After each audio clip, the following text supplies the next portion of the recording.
Laetitia, je voulais t'interviewer pour savoir, parce que j'aime bien ton point de vue et j'aimerais que tout le monde le connaisse aussi.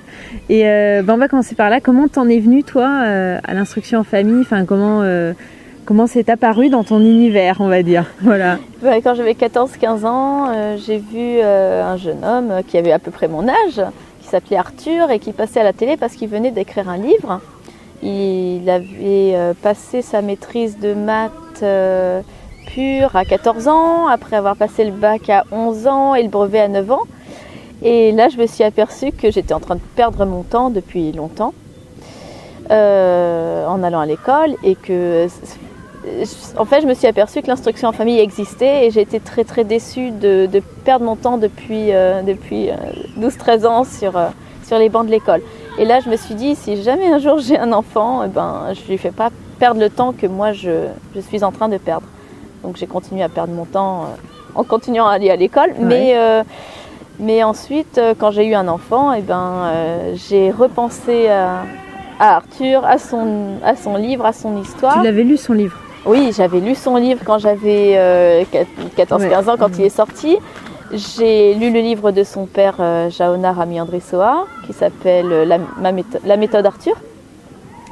Et puis, j'ai relu plusieurs fois le livre d'Arthur. Je les ai relus plusieurs fois. Ça t'a marqué, quoi? Oui, c'est un livre qui m'a beaucoup marqué, qui continue à me marquer, que je continue à lire régulièrement. Voilà, et donc c'est là que j'ai appris que l'instruction en famille existait. Et donc quand mon fils est né, je me suis de nouveau intéressée à l'instruction en famille, assez rapidement. Et puis j'ai adhéré à l'association Les Enfants d'Abord quand mon fils avait 1 an et demi. Et j'ai commencé à aller à des rencontres pour parler à d'autres parents, pour partager mes interrogations, connaître leur expérience et profiter de l'expérience des gens qui sont passés par toutes les interrogations que j'ai. Ouais, voilà. Parce que toi, en fait, donc, de ce bouquin, tu en as retenu une sorte d'idéologie et tu t'es dit, c'est pas que l'instruction en famille que tu as voulu faire avec ton enfant, c'était aussi appliquer un peu, suivre les traces d'Arthur, on va dire, c'est ça? Ou je me trompe, ou si tu gardais ça en tête juste? Pour moi, le cas d'Arthur est un idéal, en effet. Et j'admire vraiment ses parents d'avoir su où ils allaient, comment. Ils ont eu certainement des doutes, mais moi j'ai l'impression d'avoir beaucoup de doutes. Et donc, moi je trouve le cas d'Arthur vraiment intéressant parce que cet enfant, il avait vraiment le temps de vivre, en fait. Et pourtant, il a aussi fait du scolaire et à son rythme, et ça se passait bien. Et voilà, quoi. Pour moi, Arthur prouve que l'école est une perte de temps. Voilà. D'accord, confirme en tout cas ce que tu ressentais toi déjà à l'école, quoi. Voilà. Et donc, après, c'est comme ça que j'ai appris que l'IEF existait. Ensuite, j'ai commencé, quand mon fils avait 1 an et demi, à connaître des familles qui faisaient l'IEF avec leurs enfants. Et là, ça a été complètement différent parce que l'expérience que j'avais, c'est-à-dire je ne connaissais que le cas d'Arthur, alors là, j'ai découvert plein de modes d'instruction en famille très très différents de ce seul cas que moi je connaissais. Et je me suis aperçue que l'instruction en famille, c'est pas forcément l'école à la maison. Voilà, ça a été très enrichissant pour moi d'apprendre ça et de découvrir ça. J'ai découvert le unschooling qui ne me convainc pas, qui m'a pas convaincue, mais que je trouve que c'est vraiment intéressant d'étudier de voir que ça existe, parce que ça m'était jamais venu à l'idée. Et puis je trouve ça vraiment intéressant de confronter nos expériences de parents et d'apprendre de ceux qui ont des enfants plus grands. Voilà. Ouais. Donc Laetitia, tu m'as dit que tu m'as confié que l'application de cette méthode que tu avais eue en tête et qui t'a fait découvrir l'instruction en famille, l'application avec ton enfant au quotidien, il y avait un décalage entre cette idéologie et l'application. Et déjà, si tu peux nous dire comment ça se passe, voilà, maintenant, quoi. Déjà, il a quel âge maintenant, ton enfant, et c'est quoi ce décalage, quoi, en quoi ça consiste? Alors aujourd'hui, mon fils a 5 ans et c'est vrai qu'il y a un gros décalage entre le cas d'Arthur et ce que moi je pensais idéalement faire avec mon fils et ce qu'on fait au quotidien. Donc déjà, on a une vie sociale assez riche. Donc plutôt que de rester à la maison tous les deux à faire du formel, on va facilement aller chez des amis. Il s'enrichit beaucoup à jouer avec ses amis.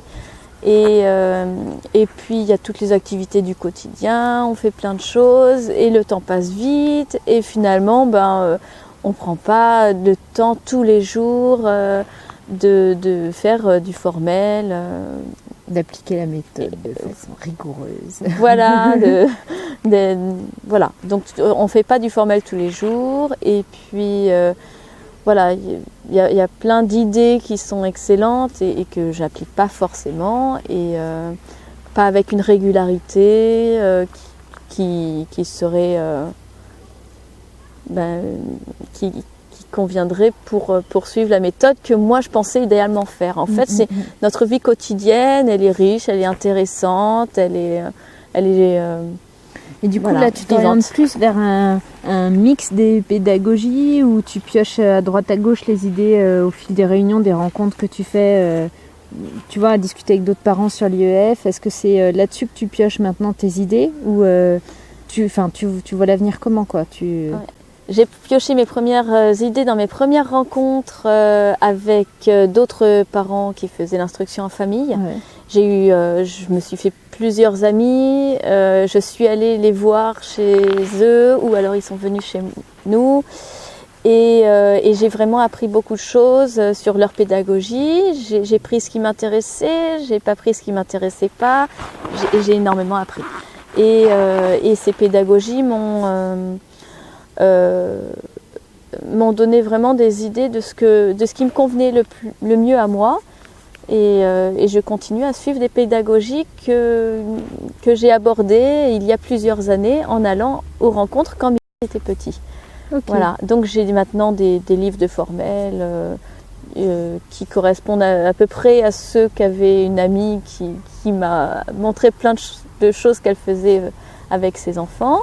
Donc j'ai ces livres-là, j'ai ces idées-là et en même temps, la vie quotidienne est tellement riche, tellement intéressante et tellement pleine d'événements que au quotidien on fait pas forcément tout ce que j'avais prévu de faire, on fait pas forcément tout ce que ma copine fait avec ses enfants, voilà. Et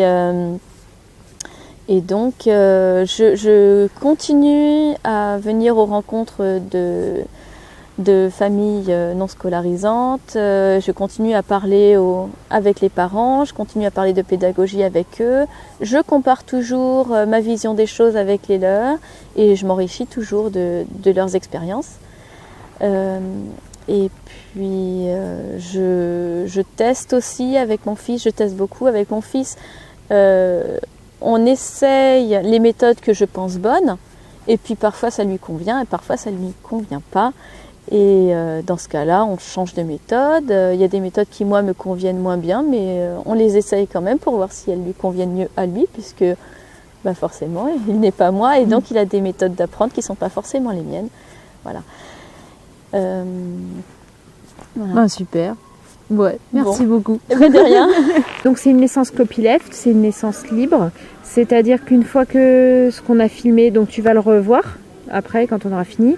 Si tu veux couper des morceaux, tu nous dis, on rectifie tout ça. Et une fois que tu nous as dit vous l'enlevez, après c'est bon, tu peux plus revenir en arrière. C'est-à-dire qu'après, nous, une fois que le montage est fait et que c'est en ligne, on peut plus...